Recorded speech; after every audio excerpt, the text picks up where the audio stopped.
Hi there, everyone. I'm meteorologist Ashley Baylor with a check of your latest forecast. This is the very latest on Hurricane Florence. Winds are now up to 90 miles per hour. Little surprising this wasn't upgraded to a Category 2 hurricane as of the 11 o'clock update from the National Hurricane Center. And I only say this because as we look at this enhanced satellite image, you can see the eye is becoming more well defined. And so that does indicate rapid intensification here. So I would say within the next 12 to 24 hours, this will likely be a major Category 3 hurricane. So clearly we're going to be watching this very closely over the next several days because we will feel some impact to some capacity here in Hampton Roads. The question is just how nasty is that impact going to be? We'll get into that in just a few minutes here.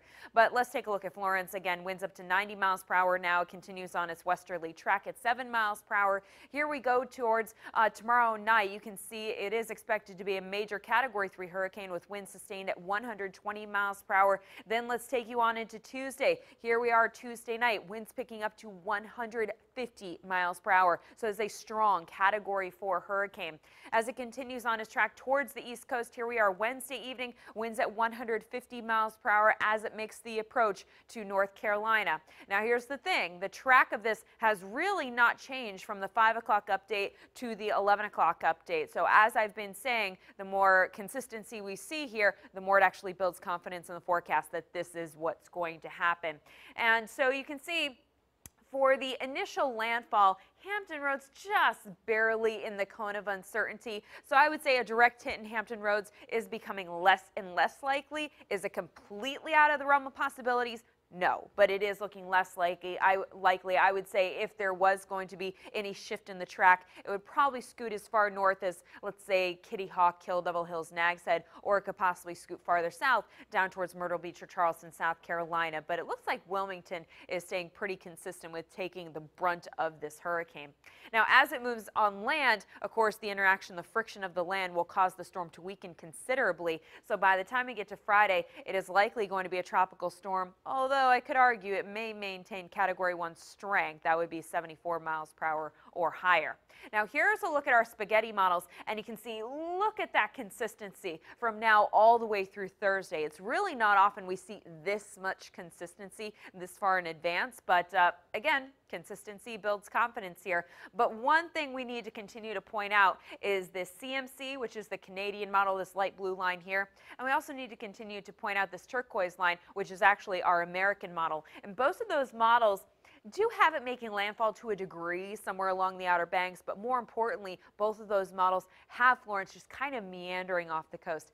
That would be a worst case scenario for us here in Hampton Roads and clearly for the Outer Banks as well. I'm going to tell you why in just a second. But let's take a look at our American and our European model side by side. And you can see the European model, I will say, has maintained consistency for the past several runs, whereas the American model has kind of jumped back and forth between making landfall and just kind of spinning off the coast. Now, we certainly don't want it to just sit and spin off the coast, especially not at this intensity. That would be devastating for us here in Hampton Roads and again in northeast North Carolina. Now, at least the European model has it making landfall and then gradually falling apart, whereas you can see the intensity remains pretty high even going into Sunday with the American model. So this is really how it breaks down here. So with the American model, this is what we could expect if that were to come to fruition. So if the American model does come true, it will meander off the coast between Thursday all the way to Sunday. So we would have days of heavy rain. We would have days of strong winds. And by strong winds, I mean winds at or above 40 miles per hour here in Hampton Roads, at or above 50 miles per hour for North Carolina, possibly even higher, closer to 60 or 70 for the Outer Banks. We would be contending with severe, if not historic, tidal flooding out there in addition to dealing with some heavy rain. Right now, it looks like most of the rain would fall across the south side and through northeast North Carolina. I mean, we could not just be talking about several inches of rain. There are some places that could see feet of rain. So that is a very serious situation. That would absolutely be our worst case scenario. Now, I'm not saying the European model is great, but It's a little bit better by comparison. So if the European Model 1 were to come to fruition, it would make landfall likely somewhere near Wilmington, North Carolina, but we would still be dealing with the effects from Thursday, possibly all the way through Monday.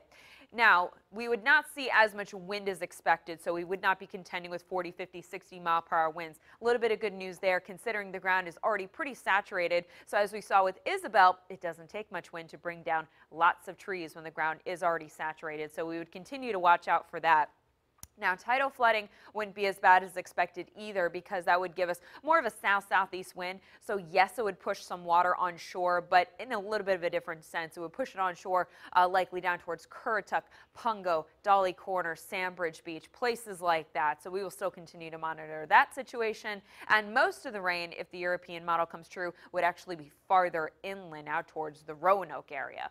Now, here's a look at the landfall probability. You can see there is still a high risk stretching from the Outer Banks all the way down to Charleston, South Carolina. Notice Hampton Roads. We are still in that moderate risk category, so we are certainly not out of the woods. So what do you want to do right now? You want to stock up, fill up, and clean up. Stock up on extra groceries. I would get at least 7 days worth, especially if we are without power for at least a week here. You want to stock up on cases of water, batteries for flashlights. Fill up. When it comes to filling up your car, make sure it kind of stays filled. Don't let it go below half a tank. And also fill up your propane tank, because if you do lose power, at least you'll be able to use your grill.